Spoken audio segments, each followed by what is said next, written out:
nung araw ito may kay Kalbo. Sapa. Ito ay kay Kalbo. Pero ito yan o kay Terry. Ito yung kahabaan ng Maria Clara. Ito yung upper ng Maria Clara. Kaya itong kahabaan ng Maria Clara mula dito sa itaas hanggang sa baba. Kaya concealer mula itaas hanggang baba. Sinimulan nila ito na talaga linisin. Nung pang nakaraang taon mo pong ginawa na linisin. Talaga ngayon napakapal naman. Sobrang kapal na ng lupa. At saka gumara na sa sapa yung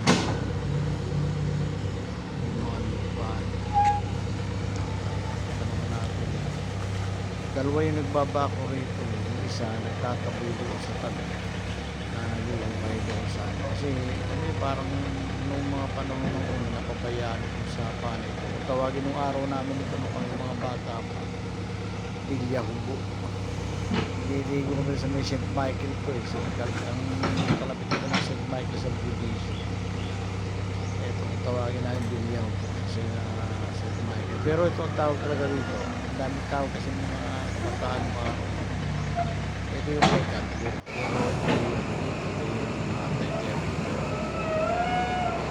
luwang nito eh araw talagang mga ito mga water ngayon hindi na water nakita yung panilupa at saka mga basura kasi matagal na masapa kaya ngayon malaking bagay sa mga dinadaanan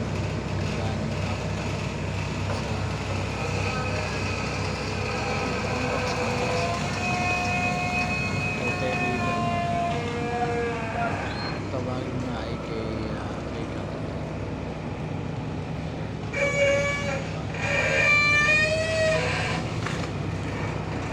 nakakatuwa naman yung ganyan programa dahil nabubuhay yung dalo yan yung atiran dalawang bako napakagaling naman ng mga operator natin ng bako dahil sanay sila yung paano yung gusto siyempre ito naman kung wala rin command ng municipal engineering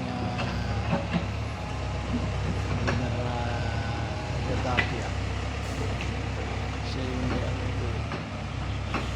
mga kumating trabaho sa personal sa Gitay nakakatuwa yung programa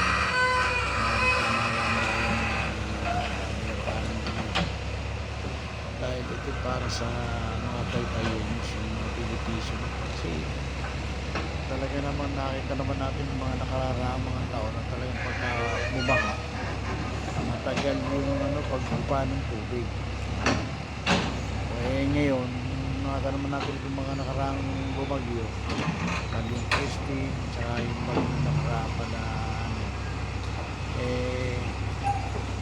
nakita natin na mabilis mahupay yung tubig kasi maghapon lang wala na yung tubig itinan nyo naman kataas yung lupa hanggang sa kayo sa may padero ang taasan dito ng nakuha dito taas kasi kapano lang yung lupa sabi matagal na napagay dami nang may mga tumulong pa taas isipin nyo ganun kataas yung lupa ang tingnan sa dyan at tingnan naman nyo yung tubig nakakadali na naman hindi pa yan tapos tutukan natin maaga kasi kumilos itong mga operator ng bako na ito nakita natin dito yung tropa ng sa Higpay tayo Isa na rito si Gary. Si Gary na Deye. Tsaka yung water. Alam niyo mga ka-issue na yung mga ganitong programa gusto kong tutukan kahit sa bayan, kahit sa lalawigan ng Laguna. Nakikita natin yung mga ganitong programa, tutuwa tayo dahil kumbaga tayo makakalikasan tayo kasi yung darating yung panahon, yung ating mga apo, yung ating mga generasyon, makita mo ganito pala kung ginagawa, diba? May makita pa sila, hindi na makikita nila yung mga sapang ang itim na ng tubig, bawal ng tubig. Pagka ito yung na-rehabilitate ng pamahalang bayan ng Taytay, yung mga isang kilo person, yung maganda to, tinan nyo maluwang na tinan nyo taas ang lupa na natanggal dyan basura, lupa yan, ang kampal nakaharang na dyan, kaya wala nang nakakadali na tubig, kaya pagka bumaha sa ibabaw ng kalsada napunta yung mga tubig. Tapos ang problema pa nito, yung mga bahay na mga mabababa na tinatamaan ng tubig, kawawa. Taas ang lupa. Magaling talaga. Panalo rito ang mga Taytayunos. Kasi number one magbe-benefit ito ang mga Taytayunos. Kasi ito kumbaga yung tubig nito, yung tubig ng mga Taytay River, dire-diretso na yan, kababa. Kasi nalinis na nila yung lugar ng Maning Creek, Maning River. Yan, dire-diretso yan Sa Santa Ana. Ito sakop ito na San Isidro San Isidro ito yung nasa taas nito. Taas nito yung Sien. Palupan. Yan ito yung Taytay River. Kung araw nakakapaligo kami rito, ang tawagin ito Pinjergo. Sarap maligo rito ito nung araw, hindi malinis dito konti pa masyado bahay dito sa St. Mike. Yung palang ang mga bahay, hindi pa wala pang kapasok, wala pa siya mga isda rito na makakapamingit yung pati. Kasi malinis pa nung araw yung tubig. Kaya ito na ating makakita na nililinis, niluluwakan. Kaya ako yung natuwa dahil sabi ko maganda tong programang ito dahil kumbaga ang lahat ng mga taong makikinabang dito mga tiga-Taytay balik yung sugla ng dali ng tubig. Pero yung nagsimula sa ground zero mula taas ang gagawin na hanggang sa baba, hanggang doon sa mismo floodgate ng Laguna de Vizcaya. Tuloy-tuloy ang programa ng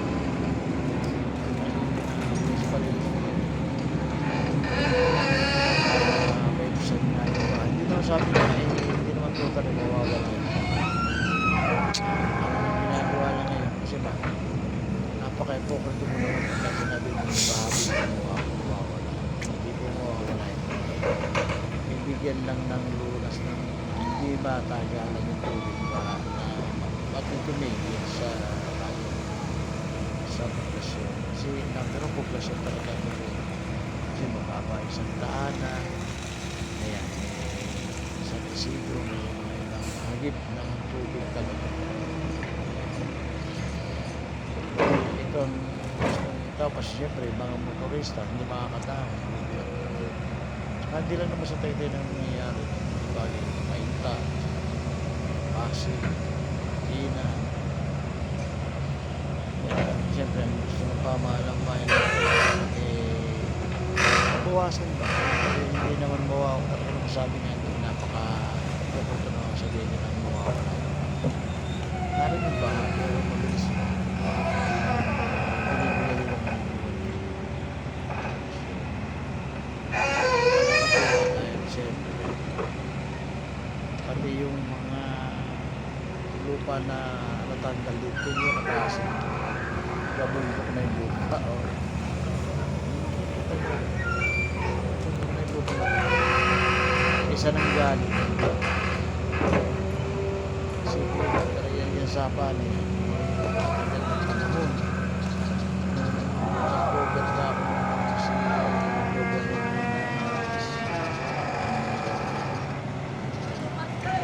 binisita dyan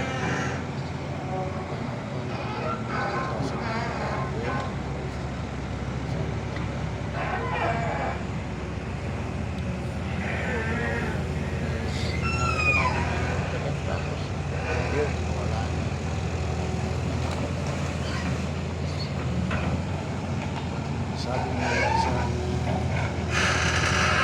natin ang panahon ng mga mayor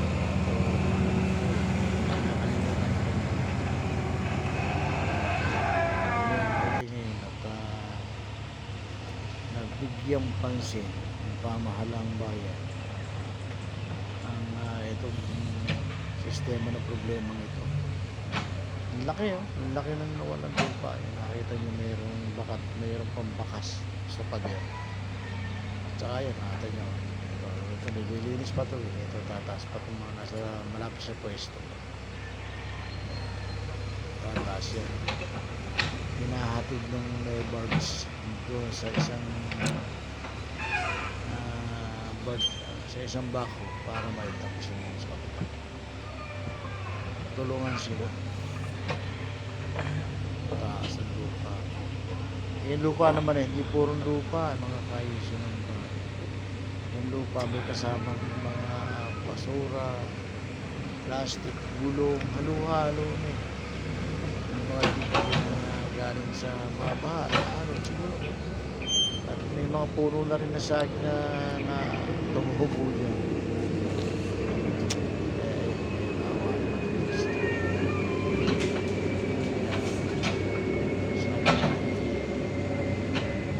Natutuwa may matutuwa rin dahil ito naman ginagawa ng pamahalang bayan ang Taytay hindi para sa isang tao, siyempre pangkalahatan niya ginagawa sa iba-iba. Hindi na iniisip yung iniisip na lang yung paano sila kumita, paano makabawi sa nagas.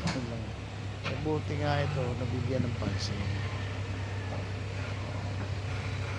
Natutuwa rin tayo. Sa tulad namin mga media, natutuwa kami, may nakikita kami na babawi sa isang bayan. At natuwa rin ako dahil maraming naging pagbabago sa bayan ng Taytay. Palengke, halos lahat na park, iba-iba. May mga burulong palengke ang bayan ng Taytay. Yung 5 barangay nalagyan ng mga burulan. Sabi nga nila, iiyak ka na lang. Kaya sabi ko, marami na yung bago. Napaka naman natin kung hindi natin nakikita yung mga pagbabago ng Taytay. Kaya sana